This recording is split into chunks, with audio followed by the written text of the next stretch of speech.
All right, lads. Listen, I won't waste any of your time. Too late. I think just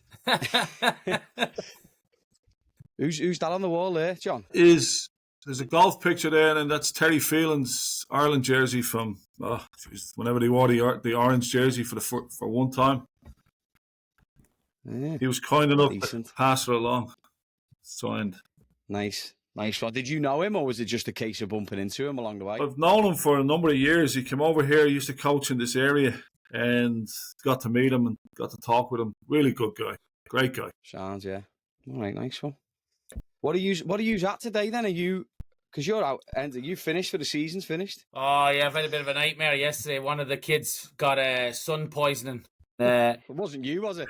No, the little fella Eamon, he went to a friend's house, and the mother dropped him back to me, and she said, "Oh, we forgot to put sunscreen on him," and he was destroyed. And he's a ginger too. Oh, he's ginger, yeah, he's mad as a brush. I was up half the night with him, and then school got cancelled, so they're in the back room watching telly. Told them shut up and just relax. In the dark. Yeah, door locks and everything, windows locked, the whole lot. I know. Hey, listen, I'm not a ginger, but I am a baldy, so I can. It's worse. I can attest to that. Thanks very much for doing this. I appreciate it. Thank you. No, thank you. Welcome to the Crossing the Pond podcast, hosted by me, Gary Adair, where each week our guests will recount their own experiences of resilience and transformation. Whether it's moving to a new country, tackling health challenges, changing careers, or breaking through personal barriers. An absolute pleasure to welcome my two guests for this week, John O'Rourke and Enda Crehan, who between them have over 50 years of experience in the soccer industry, are currently helping to spearhead the North American Irish Coaches Association, providing opportunity and support to Irish immigrants through their soccer journeys here in the US. John and Enda share their stories up to this point and what they value most out of creating a network, along with the benefits of having an association to help people feel more prepared for their career and social paths, while all the time maintaining the connection to their heritage. When did you both come? I'll start with you, John. No offence, mate, but I would imagine you've been here longer than me, and Enda as well. Yeah. So, but what brought you here in the first place, and when was it? I'll get the jokes out of the way. For a big airplane brought me over, Gary. First time. Nice one, mate. Thanks for that. Yeah, cheers. I set myself That's up there, didn't I? Jokes. I came over in '93 to Mercer County Community College in New Jersey, down near the Trenton area. My good friend was there, George Crampton, and I'd come out to visit him in '92 and met the coach of the team. I was applying for a green card at the time and got lucky and got one. So I gave it a go. I said I'd give it a year and come out. I was 25 at the time, so I was a late comer to college soccer in the US, and here I am now, 32 years later, still here. Jesus. Yeah, it was flies as well, doesn't it? And you came straight out of high school, Enda. Yeah, kind of 1 year after there was a course in Ireland way back in the day, Closter in Finglas, near John's neck of the woods. Used to send a lot of lads from around Ireland over. Actually used to come to Memphis, so I did the course, and I actually came out here in 2003 for like 2 months to cousins of mine on Staten Island, and then went home and then came back to Long Island University, Southampton with Andreas Lindberg. And the rest is history. Then the school shut down. The campuses, obviously, they kind of merged in that. So I went up to Ted Haley up at Post University in Connecticut. But yeah, just kind of wanted to go to school out here and play soccer. And yeah, I had cousins here as well. And, a lot of Irish lads were kind of going at that point in, 99, 2000, 2001, 2002, 2003. You kind of heard all the stories. So, so about 21 years ago. Yeah, geez. So you're from Galway and John, you're from Dublin, is it? That's it. So what's when you come Dublin to Trenton and then what would be Galway to Staten Island? What's it like when you first get here? Culture shocks. I know there's a lot of Irish here already. There are ways of finding out bits of home, but what's it like when you first get here? Oh, listen, the shock alone, first time you arrive, and the culture, and I was blessed, Gary, to be honest, because I ended up with a family that my mate had been living with, and I'd stayed with them when I came the previous year, and they said to me, look, when you come over, you can live here. So it was like going from home for me. So I was very blessed in that regard. And then there was a big Irish community in that area of Trenton, who I'm still friends with today, all these years, even though we've moved in separate pathways and what have you. But Yeah, the culture shock initially, and then the football back then, the soccer, as they say, was it was different. They were learning. It was a year before the World Cup, so I had come from Dublin in June. I was in Latvia and Lithuania for the Republic of Ireland qualifiers for the World Cup. So lo and behold, they qualified. I'm in America the following, in '93. I came out in July, and here we are. The World Cup was a year away. So yeah, the culture shock was something else. And then going up to New York first time, I thought everybody was beeping the horn at me because you come from Dublin and somebody give you a beep on the street in Dublin, you'd think that everybody in New York was beeping at you. But everything you're seeing on the television was just coming to in front of you. Yeah. Yourself, Enda, was it? What was it? Was it so Southampton? Yeah. Far end of Long Island. Was it Montauk every weekend? No, we'd enough trouble around us. We didn't need to go that far. I had two culture shocks. Obviously, I'm from the west of Ireland, so going from Galway on a small farm in a small town to Dublin to Glasnevin, Finglas. John knows that area, the Cardiff, up and down that road. That was the first culture shock. When you move to Dublin's a big city. So I did that, and you just kind of get used to that. And then New York was just. I was very lucky. I had family here, and some of my dad's friends had lived here, and just people from home. But it was crazy. I mean, I kind of knew I wasn't going back the first time the plane landed, and set off from Shannon and Frank Sinatra. They played the music as we landed in New York. So I'll never forget it. So, but for me, yeah, two culture shocks for me: Dublin, and then to New York. But Southampton was, sleepy enough town. But then once the weather got warm and the summer hit, it was. What a place for a young lad from Galway to go to. I mean, it was great. I mean, I had a great year there. Very sad that the campus actually closed. But yeah, New York's great. You can find your pockets of Irish. You can find, the culture's massive. And when you come over with a team, like obviously I did, you kind of get into that family as well. Like there was one other lad from Ireland, from Dundalk. There was a bunch of English lads. Weeds, obviously, with Andrea. So really, really good. Felt really welcome when I came, and then obviously had the family. But like John said, it's just the horns beeping. I mean, there was no. I grew up on a farm, Gary. So I mean, the only thing I heard was my mother and father shouting at me. So now to hear all the beeping of the horns, and it was brilliant though. I mean, what an education, right? I mean, you have to sink or swim, isn't it? New York or any city in America. Yeah, definitely. So, John, did you go straight into coaching as well after Trenton, after Mercer? So we coached on the side down there. Summer camps was big. So that's another side of America that you never thought you'd see. A lot of Irish guys used to come over for the summer for J1s and just coach soccer throughout. I was lucky. I was in Lancaster with a very good friend, still to this day, Skip Roderick. And we had me and my mate George, and we had other Irish lads coming over. We had the crack, like it was unbelievable. The weeks that we spent, we lived in people's houses. They put us up. We went coaching, came back, jumped in the swimming pool, whatever it would be, and had a great time. So yeah, listen, coaching has always been in my background. Before I left Ireland, I was coaching a club team, a junior soccer team. I just had to grow for that. I wanted to be involved. I loved the tactics. I loved watching the game, all that stuff. So yeah, I started way back when I came out. So when I was coaching at home, I was probably 24, 25. And then it's continued on for the last 30 odd years. About you, Enda, was it just sort of the progression? You go through, you're at both posts technically, right? LIU for what it was, and then up in Connecticut as well. Did you kind of just drift into the coaching or fall into the coaching after the college? Yeah, I mean, Southampton post, a lot of coaching on Long Island as well. But while we were at Coláiste Ida in Finglas, they got us our badges. Like we got the FAI level 1 and the intro badge. So we kind of started coaching a little bit in Ireland before we came over. That was kind of the good thing about the academy. All right, the setup is you're going to go over, you're going to play, and then you'll have, a bit of a coaching background badge so you can jump into it.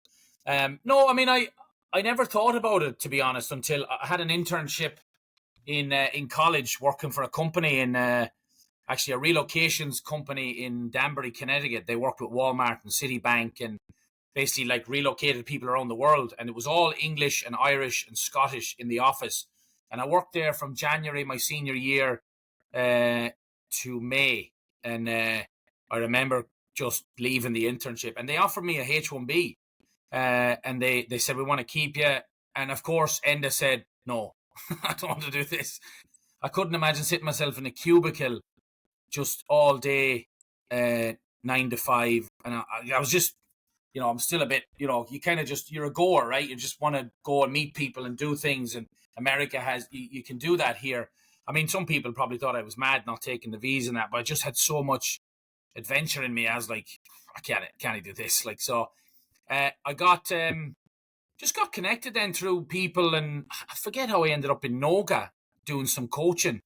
Rory McGuinness on Long Island and Gary Buck and those lads had a coaching company, and I just started doing that, and then just loved it. And then obviously I moved out to Utah for a while, and then it just, Andreas Lindbergh called me on one morning, like the visa was almost up. I remember Dre was like, here, when's your visa up? I said, 2 months. He goes, do you remember Ed Goodhines, the old coach from Long Island, Southampton? You met him once. I said, I don't remember him.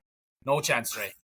And he's like, well, he's the guy that brought me from Sweden. I was like, well, he needs an assistant in Virginia. I'm like, all right, sound, I'll go there. And then I fell in love with the college side of it. And, then I was kind of doing what someone did for me, right? I was bringing people from around the world, and you start to kind of get into it, and you just start to help people. And I mean, obviously my 4 years of college, I mean, like we all are, we're young, we're green, and we're just mad as a brush, right? And we need someone to take care of us and mind us. So I kind of like that side of it, and just the helping part of it. So it was kind of, I'd always intended to go into the business world, actually. Always intended. Never intended to be really a coach at all. And that office job just bleeding did me in. Like, I mean, I was out, I just couldn't hack it. John's laughing there, but I mean, I couldn't hack it sitting there all day, like, just couldn't do it. So ended up coaching. He's a jack in the box, Gary.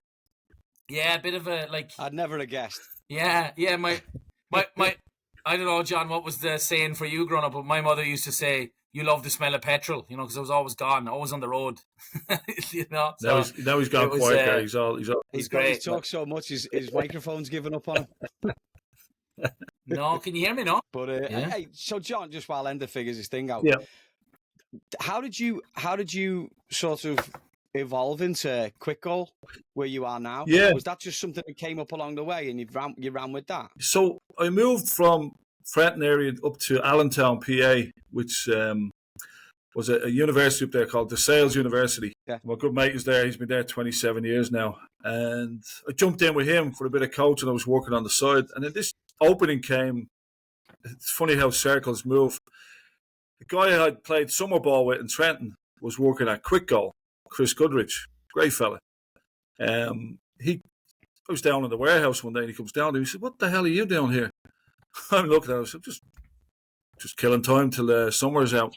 And he says, right, listen, I have a job upstairs. If you're interested, you want to come up, we'll have a chat and we'll get you started. I said, look, I have commitments for the whole of the summer. I'll be able to start after the summer. He said, no problem, whatever you need. And that was it. I started then in September. So you've gone from coaching. When you first go into Quick Goal, what are you doing? So I went in as a customer account manager, and then I worked on everything that was there, like the website, anything that moved. I was getting used to everything in the business side of soccer is what it was and what it is. So I'm answering phones. I'm talking to dealers, which are shops, stores that carry Quick Goal. And I'm talking to the reps out on the road, and then I'm managing reps and all sorts of stuff like that. And then I get a position that's out on the road working with the pro teams. So I'm like, this is heaven. This is exactly where you want to be. So I've been on the road, had a bit of a sabbatical there for a couple of years, been on the road now for 18 years with Quick Goal. And obviously the birth of MLS soccer when it started in 96 and where it is today. Since 2001, I've been servicing those clubs when there was only 8 or 9 at the start, and now we're up to 30. So it's given me that opportunity. Like I always say, I'm blessed because I can go into these environments. I'm going tomorrow actually to New England and also Rhode Island. Where I can win, I can watch practice. I can talk to the coaches. I can hang out with the kit man and basically get to see how things operate in the background. So in regards to Quick Goal, that's my position, is servicing the pro clubs. Well, you must have seen you must have seen everything blow up, right? Like I was at 03, so I was kind of, and I came over coaching, and you know, the pioneers had already been here and been doing it, and I just kind of jumped on the bandwagon a little bit. But you must have seen it flip, like you said then. 8 teams in the early 2000s to what it is now. I mean, you just mentioned Rhode Island there. I mean, that's a USL champ team. Yeah. And their facility is unbelievable, isn't it, up there? I mean, just little things like that. There's a lot more in the game now, a lot more money, and there's a lot more opportunity for, well, like working for Quick Goal, you must be flying just because you've got tons of goals to sell to everybody or tons of equipment and everything else, right? Yeah, listen, the quality of Quick Goal is where it's at, and that's why it's been so successful. And I think, obviously, with the people we have behind the product who are pushing it has really helped it. So I think when you're in a service industry and you're fortunate enough to be in something that you really enjoy, it's not really a job, Gary. It is ultimately a job. But when you're friendly with like the likes of Peter Vermees, you had to pick the phone up and talk to him and people like that, and Richie Williams up at New England, and all sorts of different people throughout the whole. Listen, my key role and the key person within every club that I've talked to has been the kit man. So without the likes of those guys, they're the guys that have put me into positions that I thought I'd never have. So I'm forever indebted to them because, you know, obviously you have to have a personality and, you know, you got to look after these guys and make sure they're in good standing and all that. But yeah, they've been great. And the clubs, like you say, from going from 8 all the way up to 30, it's just been phenomenal. And then the USL is coming in behind them, and they're kicking it out of the park as well with their new facilities. So the standards, the standards are gone through the roof, and it's great to see. And on the women's side as well, we have to talk about them as well because, like, they're building stadiums in Kansas strictly for women. You know, we hear from back home from Everton, I know your favourite club, and now they've converted Goodison into the women's stadium. So women's soccer is flying through the roof as well. So we're cognizant of that, and you have to be because that's the business side of things. Yeah. And Enda, you got your sound back? I think so, yeah. Hopefully. There he is. Oh, yeah, no, you're good. There you are. Yeah, there you are. So with that as well, like everything's developed and on from the background, like John mentioned then, like the back side of things, like behind the scenes, you know, the equipment side. You've been doing the college game now for a good few years. You say you started off Virginia, Utah. I mean, the list goes on of the places you've been, but you settled now in Memphis at Christian Brothers, is it? Maybe. Maybe. Let's just be positive, right? Season's coming up. But how have you seen the development? Because I mean, there's a lot going on with college soccer now, especially with everything that's changed in the past couple of years, or is probably going to change. How have you seen the development and the progression of the sport from your side of it? Yeah, I mean, it's massive now. I mean, like John said, it's the professional, the women's, everything's blossoming and blooming. College soccer as well. I mean, it's exciting to see where it'll go. All right. I mean, we're all looking at where it'll go. I think there's been a bit of a blip in the road with the portal and things like that, like where the loyalty's kind of gone out of it. But you know, maybe they'll fix that down the road, and you know, maybe there'll be contracts in place if a kid has to jump or something and they have to pay a school. So, but for the most part, college soccer, it's given me everything. I mean, I've come over here from it. I've had good jobs in it. I'm in Memphis now for 5 seasons with CBU. But college soccer, colleges are popping up left and right as well. I mean, obviously their programs are losing, some programs here and there, but I mean, the women's game is massive, and it's just a massive time for soccer in America. Like John said, there's so many USL clubs now as well, so the opportunity to play professionally now is even easier than it was 25 years ago. Like when I was graduating college in 2007, there wasn't that many clubs, so the excitement of that now is huge. Have you got any funny stories from the coaching along the way?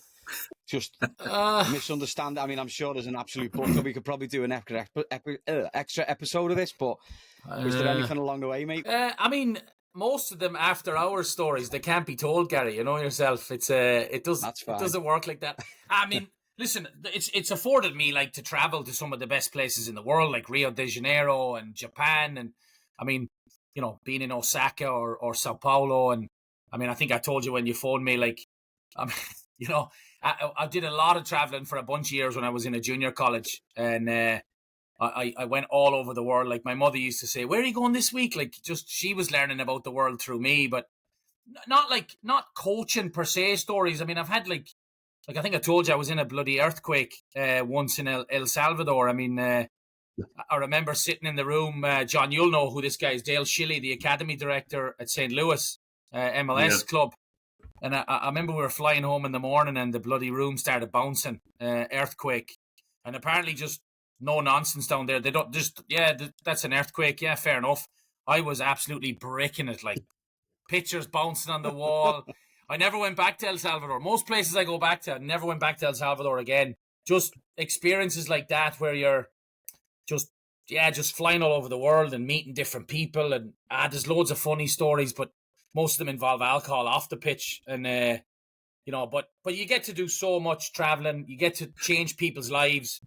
And I think that's just an amazing piece of the job, right? I mean, there's great crack involved and you travel, but you're changing people's lives at the end of the day. You're getting them a degree, you're getting them out of trouble, you're getting them a contract at a pro club. Like you're actually, you get up every day and you make a difference. I mean, there's loads of funny stories along the way, but I mean, you're getting invited to players' weddings that you're just happy to see people successful. So it's just a great opportunity. But yeah, never go to El Salvador. Not the best place for the old earthquakes. That would be my advice.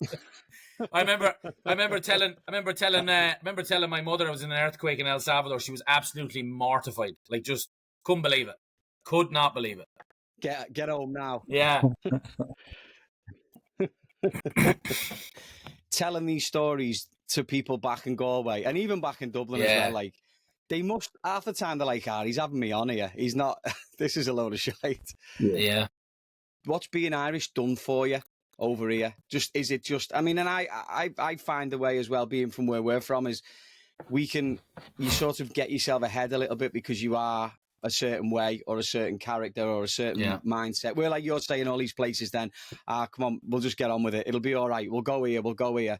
Just having that get up and go. Do you think that's helped you and give you a little bit of a leg up before you've even started sometimes? Well, I think, Gary, you being a Scouse and me being a Dub, we're close. We're the closest cities together. And obviously, Enda had a bit of Dublin before he came over. So I think streetwise, we're streets and miles ahead of them here, in a sense that we've seen a lot of stuff going on over the years before we come to America and everybody thinks it's like, you see stuff on the TV, you don't believe it, but when you're actually here, it is real. It does happen, and stuff happens here. And over the years, obviously, because you have an accent, you're perceived differently, and you're an expert on football and all this. It's not that. It's just you have a way about you. You have a way of carrying yourself. You have a personality. You can tell jokes. You can hold court. You're helpful. You will do anything for anybody.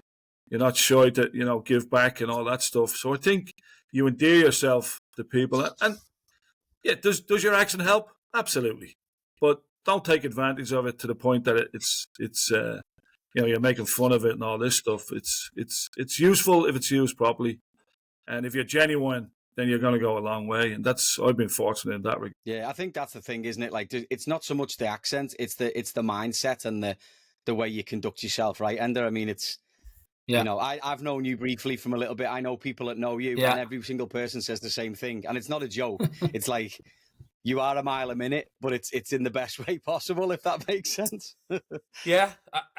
But that's kind of, I think, goes back to culturally as well. I mean, I grew up on a farm. My parents worked their whole life. I'm sure John's parents worked their whole life, but just that was the way it was on a farm. We were always a mile a minute going. You were gone on the bikes. You were doing this. Like that's how we grew up. Everything was a mile a minute. But being Irish over here is, it's good. Like, I mean, when we came to New York, the Irish community is obviously massive. I was able to integrate into the GAA community, the Gaelic football community. Played a couple of summers there with Galway and Sligo, and I think you don't understand what it means to be Irish till you do live abroad, right? And then you see those guys in the GAA clubs. They've been here for 50 years. I remember getting a lift off a man from the Bronx to Staten Island Ferry once, or Brooklyn or somewhere, and he'd been here for 40 years, and he he was just like, I was like, what's this fella bringing me? But he never forgot. That's what you would do at home. You just bring a fella, you just pick him up, you'd bring him, and he was just like so into GA and helping people, and whatever you need, Enda, here's my number. And you kind of just learn, like, wow, these fellas are here for 40, 50 years. They never forgot where they're from. They never forgot their roots. And they're always, you can pick up the phone and call anyone still in the GA community in New York. I'm really good friends with them. And that's kind of what we've brought, I'm sure, John, into the soccer world is, hey, pick up the phone, whatever you need. And yeah, I think being genuine is massive, right? I mean, I don't know what those people are saying about me that but hopefully they say that's another after hours conversation. After hours, I hope. I mean, I like to think I like to think genuine is a word. Mile a minute, yeah, bit of whatever. But I'd like to think like that's what we come across, and that's why you stay employed, right? People like to employ you, and they know that you're honest, and that comes with learning how to be Irish. I don't think we came here knowing what it was like. I think we learned it along the way, meeting other Irish people that were here and passionate about where they're from. And, and that makes you. And then I traveled obviously around the world. Like I met a fella in Japan, the famous Tom Bayer, I think, who was, he worked for Adidas for 30 years and was a famous guy in Japan and from upstate New York and had Irish family.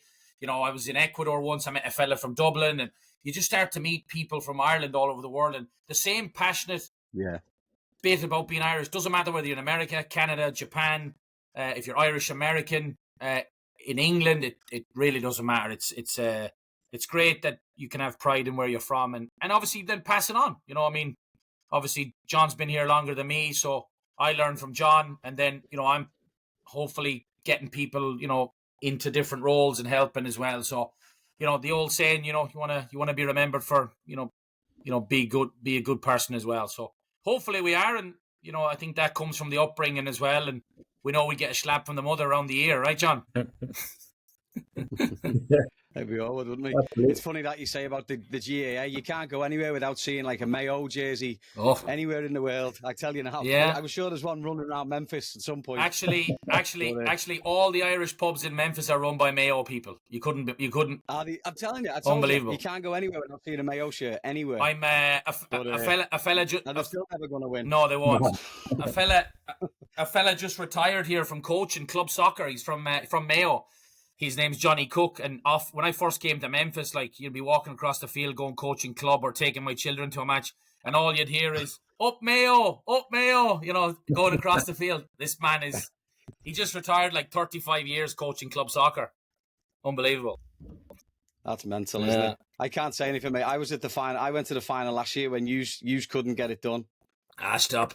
That's a sore subject. What do I know about the guy? But I went to the final last year and you missed too many chances, lads. The one year when Dublin don't actually get there and you couldn't get it done. Dubs beat us this weekend. That was an easy game. Left it till the last minute.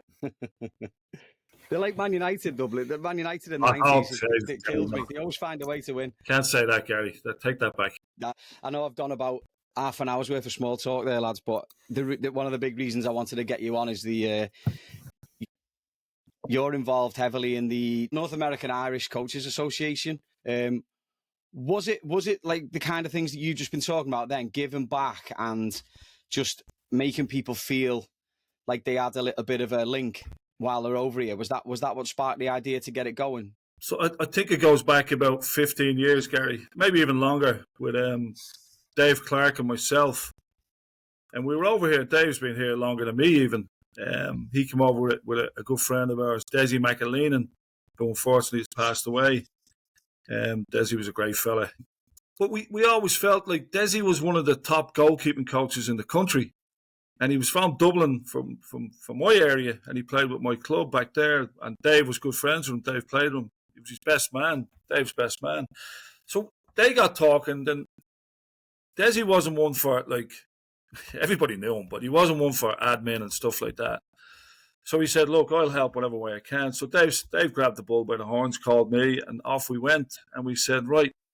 So initial thing was to get in touch with the FEI and let them know that we could be a resource for them over here to help them in any way we possibly could. Initially for players that were over here already, or players that were looking to come here on scholarships. We could answer questions and, give them direction, wherever it may be. Didn't really work out with they weren't interested. They were, back then it was boom times, Jackie Charlton, all that stuff. So we said, right, we're going to give this a go. So I think it's 3 years, and they can fill you in on all of that. 3 years ago, we set up the actual North American Irish Coaches Association.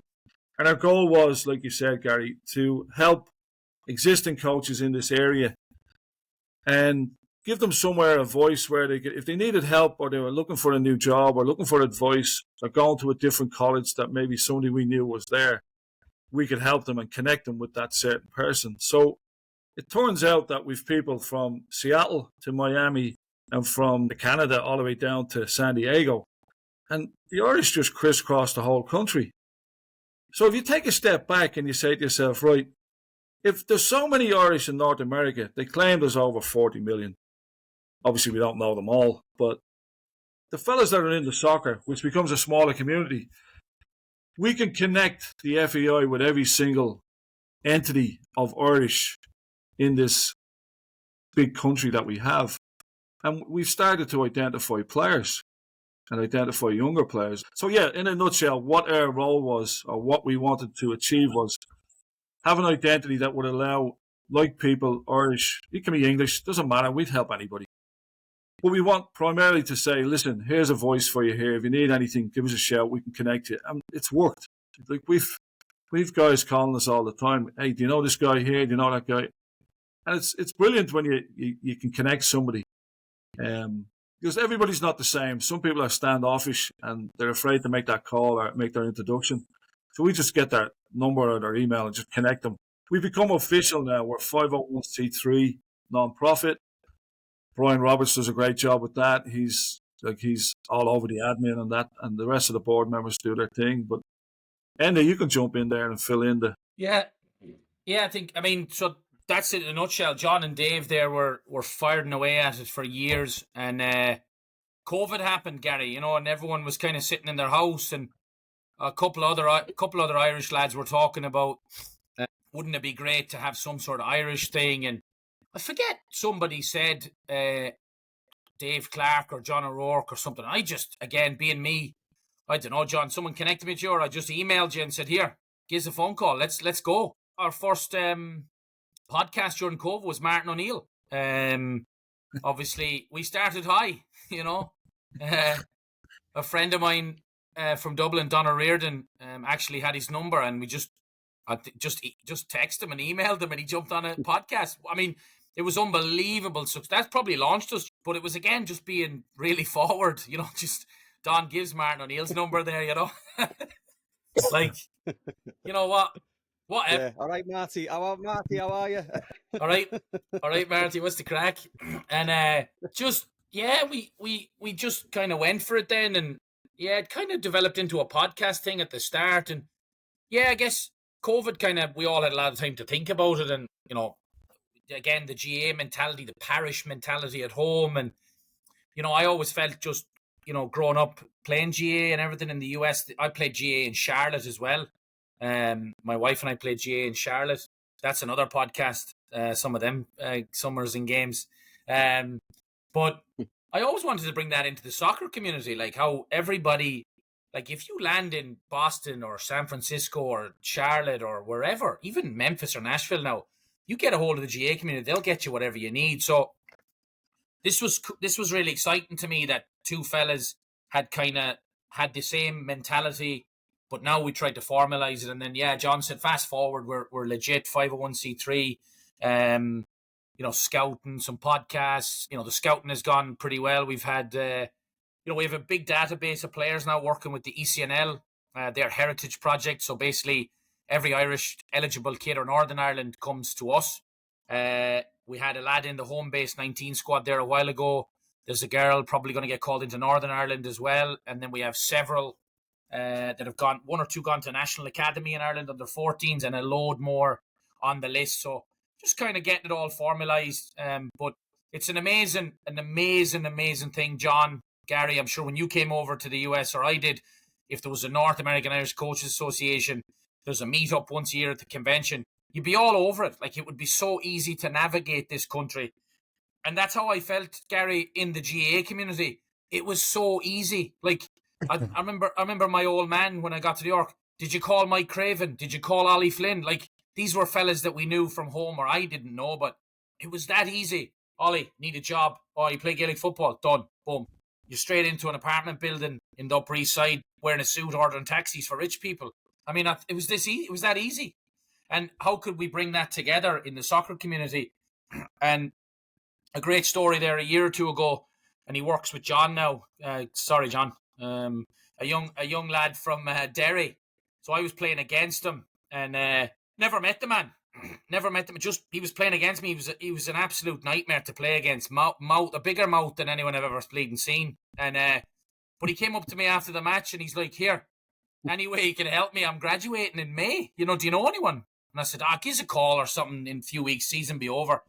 And just, he probably, the North American Irish coaches see stuff online. And he emailed me, or he called me, and he's like, I need a GA job. I don't have anything to do after I finish. And so I called John and George, who he mentioned several times, and now he's their grad assistant. And that's what Andreas did for me, and, or Ted Haley, or any college coach that you've ever had. Like, they're willing to help you. So this is that on a bigger scale. And again, Eamon McLaughlin is the lad's name. Great kid. But just to be able to just help a lad like that, and there's been plenty of other Irish lads or whoever. I mean, the network goes on. I mean, I hired a kid this year from a Dublin fella in Rochester.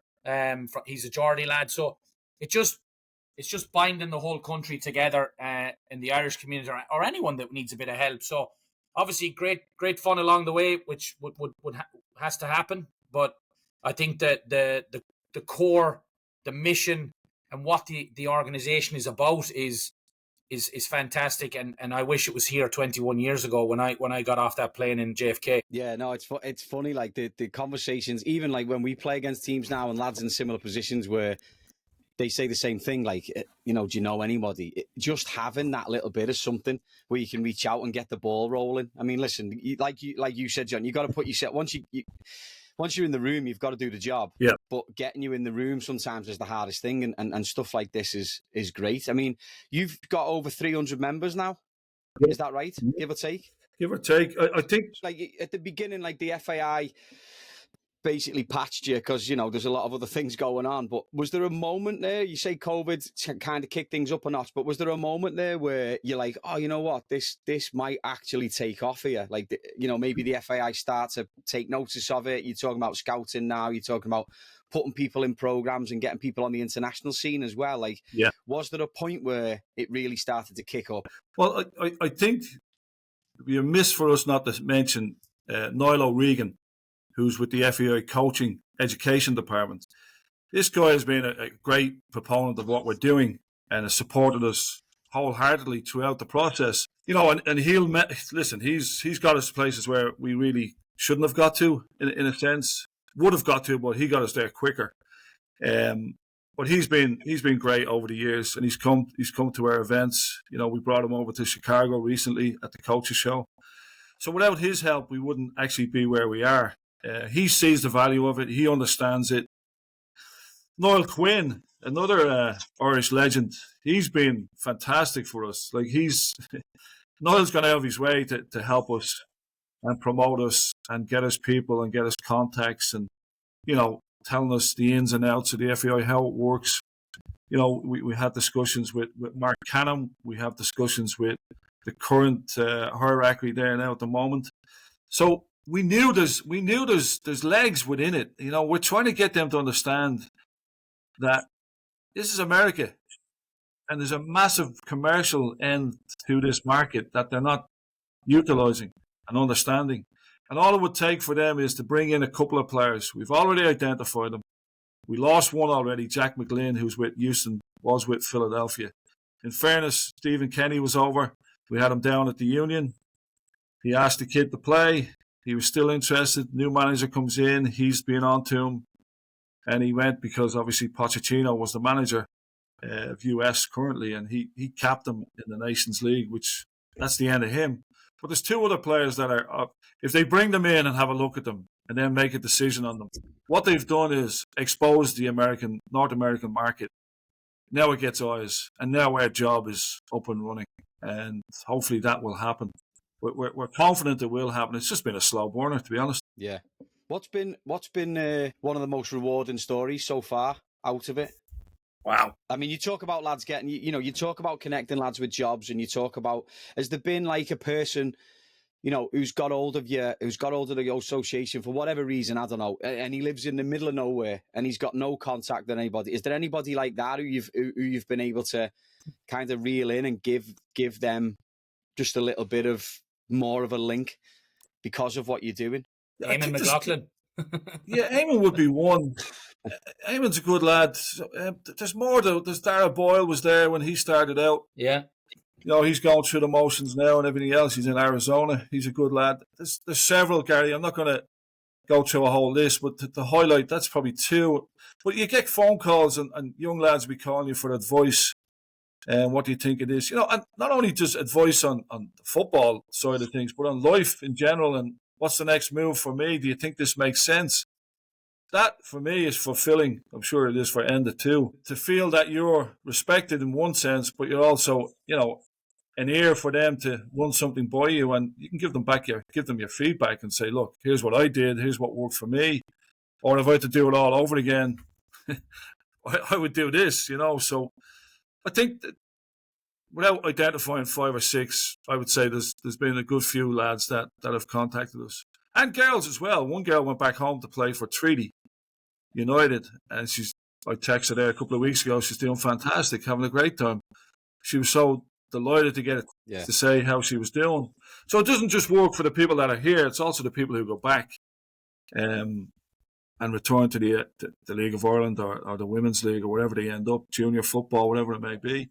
It's just nice to have for them to know that if they ever did want to come back, we're still here. We're happy to help them. Has there been any surprises, good or bad, running the association or being involved in the association? You talk about people like some of the names you mentioned there, like Niall Quinn. Has there been, good things that have just come out of it, surprising out of nowhere, just by running and being involved? I think the great moments or the surprising stuff is the reaction to it all, right? I mean, when we started doing this, I think a major moment for me was just getting involved and then formalising it. And we've had Damien Duff on a podcast and different sporting people, like the eagerness of people to help, I think is fantastic and brilliant. So many great names in Irish football are in the FAI, like Niall O'Regan, and people that are passionate about it, like in it. So I think it's not just John or me or Dave or Brian or Dara or whoever else is on the board, Paul. Like there's an inpouring of people that want to help. Kevin Grogan as well, obviously in New York, has been a great support. No, I mean it's just a really, really good project. Like we don't make any money off it. Like we're involved in it because we believe in the project, and it's been great as well.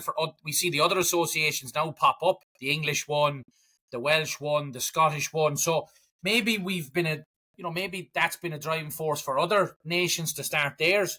So that gives you, a good, kind of a buzz inside as well. But, listen, Gary, it's just helping people. It's great. And it's great to see the support. And hopefully in the many years to come, we'll have senior international maybe in the Ireland squad, or an under 21 or an under 19. And obviously the girls' side is filled with Irish Americans. And yeah, we just see there's a lot of passion in America to play for Ireland. There's a lot of young kids that would love to play for Ireland. And I think John ourselves, we truly believe there's definitely players over here that can play for Ireland in the future. I mean, we've obviously relied heavily on England, for so long.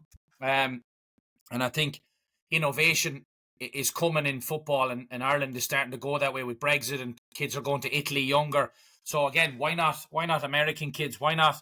I have a 6 or 7 year olds and I have a 9-year-old, and why not young kids in California or New York dream of playing for Ireland? And maybe this association will drive that on and drive coaching education. People want to go home and take a badge, and maybe it's a connection for a family to, like, for example, on the day Rory McIlroy won the Masters, I got an email from a family in California and said, hey, we got your information through the ECNL. We're eligible for Ireland. And I said, oh, how are you eligible for Ireland? She goes, oh, I'm eligible for Northern Ireland. And I said, oh, great. What's the connection? My grandmother is from Hollywood, where Rory McIlroy is from. On the day he won the next morning, the women's national team under 1917 actually played with my wife.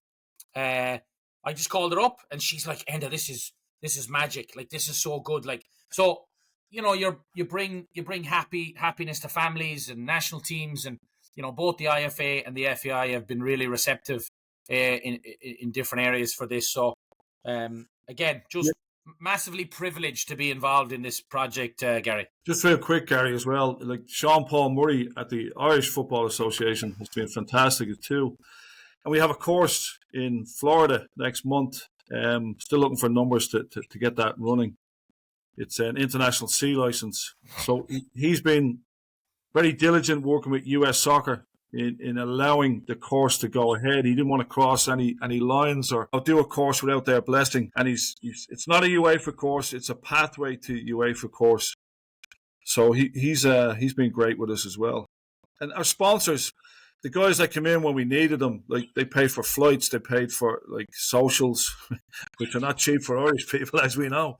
But they've stepped in, like Kevin Grogan. We've Aidan up at Emerald Tile up in New York. We've Sully down in Atlanta, Sully's Bar down there. We've Go Play up in Boston.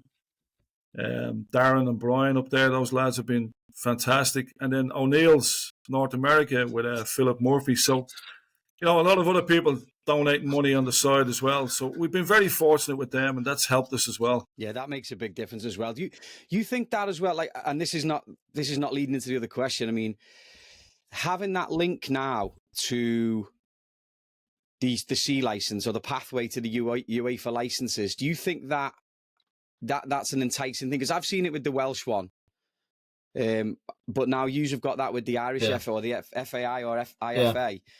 Do you think having that pathway now or having that introduction to that would encourage people to maybe want to go back as well? You always think that you come over here to get some sort of a grounding with coaching and everything else, but then there's always the thought that, I can go back and do the pro game back home. And obviously, even with the League of Ireland now as well, is starting to get a lot more interest as well. Do you think that could be a big sort of gateway to go back the other way for these guys who are coming over here and coaching? Maybe they've been here for 10 years and now they want to go back. They're a little bit older. Yeah, listen, why not? I've done all my licenses here all the way up to the A, USA. At the UEFA B from way back before, 1990 maybe. Listen, back then it was a lot different. But I think to your point, Gary, your question, yeah, absolutely. We've guys that have gone back. Paddy Barrett has gone back. He's playing League of Ireland now with Shelbourne. There's a couple of other players that have gone back. There's a young lad at Pats was over playing with Orlando and Atlanta United, Mulroney. So yeah, there is, of course, there's pathways back to Ireland, to Dublin. Obviously, the climate over there is a little different in regards to the cost of living and getting a house and all that stuff. Not that it's any different here, but it's just a little bit more difficult. But yeah, absolutely. Why not go back if you have that pathway there in regards to the coaching licenses? Yeah. Was there ever a point where you were like, I'm going to go back here? Or have you always just been, I'm staying, this is me? I'd be lying if I said no. I did go home for 6 months at one point. Jesus, I couldn't settle at all. And I just can't. I bounced back after. I think it was less than 6 months. My dad was looking at me like he's a lunatic. Get that young fella out of here. And I did. I came back. So that is, yeah, I did go back. So was it for me? No, because I'd come accustomed to the way of living over here. Yeah. Well, you and ever think about going back, or were you just back, this is me? He goes back 4 times a year. Yeah, I mean, I've been. His mum won't let him. His mum, there's no way he can't go home. His mum won't let him stay away for too long. Come on. No, I'm the mammy's boy. So I've been very, very fortunate. I did my UEFA A and B in Ireland, so I had lots of trips home. 1 year, I did 4 trips in a year for the A license 2 years ago.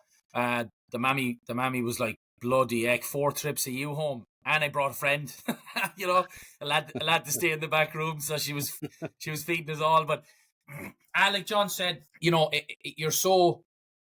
go away. I think the first 5 or 6 years, 7 years, you're just having so much fun. You're traveling.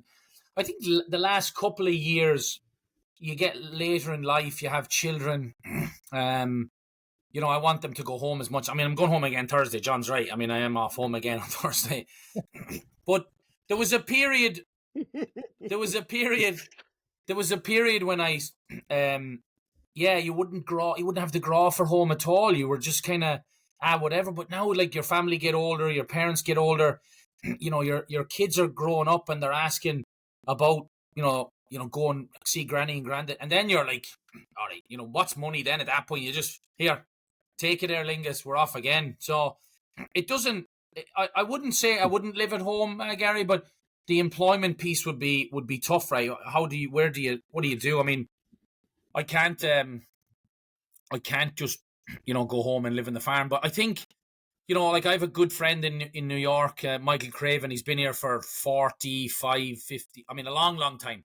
Grew up with my dad, and he's built a house back at home, and he always thought he'd never go home, and now he's home more than ever as well. So I think it does change for people, but I think if you keep a connection to home, I think it's really, really important mentally as well to keep a connection to home. I do believe that, even if you don't want to live back there, but it's really important to keep a connection to home. I'm big on that for my children, because I think if you don't have your children keep a connection to home, at a certain point, it'll be lost. And then that's, we've all grown up with cousins that you don't see for, or 20 years. Like, I mean, I have loads of friends in Ireland, and they're like, yeah, my cousins live in San Francisco. I haven't seen them in 18 years. Like, what? So that's, the distance starts to go away if you don't kind of keep your connection to home. I think as long as I have family there, I'll always be in Shannon or Dublin Airport. And, I was doing the licenses for me at home, Gary, it was all about just going home, go to matches, go United, or go watch, I went to Shamrock Rovers games and Bows in the telly. But, I mean, again, some people have that love-hate relationship with home, but I think deep down, everybody, no matter what, you love being at home. And I think when you're involved in associations like this, especially for if you move outside of New York or Boston or Philly or San Francisco, if you're living in a place maybe that there's not Irish people, I think then that's when these associations like we've built come into play. And, pick up the phone, and maybe the lads that don't have that, those Irish community to jump into. But I would never say never, but I mean, my wife would love to bloody live in Galway. I mean, she's mad to live in Galway. I mean, if a fella wants to have her out there, maybe they can take us all back, But it's so bloody expensive back there as well. I mean, and at least here there's, I have a career and stuff, so it's tough enough back there to make a life. But it's great. It's great for the kids. It's great for the kids. I mean, there's no other place like it when the sun is shining. And I'll be at Go United Cork City on Friday night, in the stand shouting, we need to win. So yeah, can't beat it. But I also do love the life that America's given me as well, and how we've been able to make a life here, quickly and fast, and thanks to all the different people along the way, So it's best of both worlds. You both, you've both been successful. You've had decent longevity over here. You're still going in thriving businesses and everything else. If you could give yourself one piece of advice getting off the plane when you first got here, what would it have been? Or to anybody, any young lad now or young girl who's coming over here from Ireland or the UK or wherever, what piece of advice would you give to them? Great question. Grab the bull by the horns. Don't hesitate. Go for it. Nothing to lose. A year goes by so quickly. We've seen it with COVID. Before you know it, it's gone by you. So grab the bull by the horns. Gamble. It's worth it. You'll always fall on your feet, no matter what. Yeah. Same as John. Network. Grab the bull by the horns. Put yourself out there. Don't be afraid. Don't be afraid to pick up a phone or send someone a message. Or I've been very fortunate to be in probably 42 states out of the 50, and a lot of countries around the world. Travel. It's an amazing education, and go see the country. Don't just don't just wake up one morning and say, geez, I've been in New York for 20 years. I haven't seen anything. Go out there and see the country and see the world if you can. I mean, that's my advice, is don't just sit in the one place. And yeah, don't go drinking Guinness with John O'Rourke. That's probably another good piece of advice someone should have given people. But that's it. Is that say when you say a year goes by quick? Is that what happens? It just turns into a year. Yeah. Drinking pints. I have to say, I don't drink Guinness and I might have to hold you to that one at some point, John. You're not too far away from me, John. I might have to hold you to that at some point. You're more than welcome, Gary. Not a bother. Yeah, cheers, yeah. All right, so last one. What's next for the association? What have you got coming up? What's the plan? Like, if I was to come back in 5 years' time and have the same conversation with you, what would we like to have been talking about at that point? For the association, we just want to be relevant in future developments. We'd love to become a partnership with the FEI and the IFA. We'd love for them to recognise us for what we do here and what we can do and how we can help them. But for them to understand that they have a network across North America of Irish people. Didn't ask for a penny, didn't ask for nothing, didn't ask for a tracksuit, didn't ask for a pair of shorts, nothing. We're just giving back. So we just want to be recognised for that. That's all. So upcoming, we have the convention in January. Some podcasts going to be released soon. Enda's working on them with Darren in the background. We're looking forward to having a successful end of 2025, second part of 2025. And listen, wouldn't it be great to have England, Ireland, Scotland and Wales here next year for the World Cup? I'm going missing because I'm already getting calls for, can I stay at your house for the World Cup? I said, but Ireland didn't qualify. Who cares? There'll be some influx next year, I tell you. It doesn't matter who's playing. True. But it'd be class if they could get here. Yeah, it would be a dream to have an Irish convention, Irish presenters, and a weekend of music and showcasing Gaelic football, like presenters and soccer presenters and music, Irish artists. Like that would be a dream, wouldn't it, John? I mean, to have a weekend in Boston or New York where the Gaelic, the soccer, the music all comes together, and maybe 1 year it's in San Francisco, 1 year it's in Boston, 1 year it's in New York. I think it's a massive undertaking, but I mean, it has been kind of talked about, and obviously we'd need a lot of help to pull it off. So, again, and I think John would be open to this as well, and we're always looking at anyone out there that has experience in running those kind of big conventions and things like that. That would be a dream for the association, to put on an Irish weekend where people could come from Ireland, all over America. You see the investment in the League of Ireland now. A lot of the clubs are being bought by American owners and Canadian owners, and the influx of American players as well, college players. But just to kind of bridge the gap, and then have a one-stop shop for networking, coaching, presenters, kind of what the United Soccer coaches do, but an Irish weekend. Gary, we'd get you involved, sing a song or something. You'd be for sure in, wouldn't you? Think of something, yeah. You can get me on there. Yeah, but that would be a dream. That would be an absolute dream, to have an Irish convention where it's our own, and we've created it, and you could sit back in 10 years, 5 years, and that convention is flying, and it's helped clubs in Ireland and the North and businesses and investment. I mean, what an event that would be. Yeah. Gary, just don't follow him singing, because he'll leave you in the dust. I'm just more enamored at the fact that he looks like a young Brendan Gleeson for me. Like, it just making me laugh. I'm like, I said the singing, not it's the acting that I'd be worried about. You know the way they say he's a tenor? Well, he's 2 fibres. Staffily. Yeah, I guess. That's brilliant. Lads, thank you so much.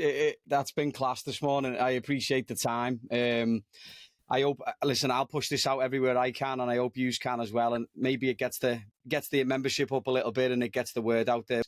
I really do appreciate the time, so thanks. Cheers, Thank you, Gary. Before you go, lads, got a couple of quick fire questions. You don't have to take too long. It's just your first answer. So, first thing you do when you go back home? See me, man. Kiss the mammy and the daddy. Good lad. Best night out in America. Best city. Best city. Great question. Philly. Nashville, New York. Nashville's a good one. Best night out in Ireland. Best town. Galway. Come on. That's a dub saying Galway. Fair enough. Tato or King? Tato.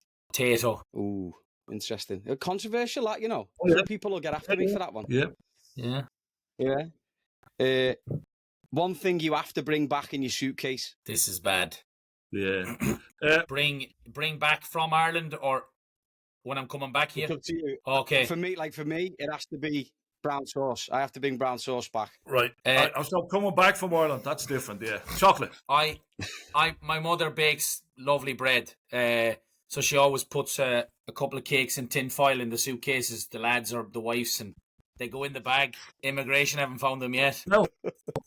I won't tag the TSA in this then, eh? Go on. It's good bread.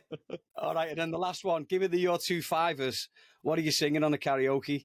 Oh, gee, it's Piano Man, Billy Joel. Detroit City, Tom Jones. You said that quick, John. You must be good at it. My dad's song. I have to sing it. He made me sing it. Oh, really? Nice. That's fair enough. Lads, thanks so much.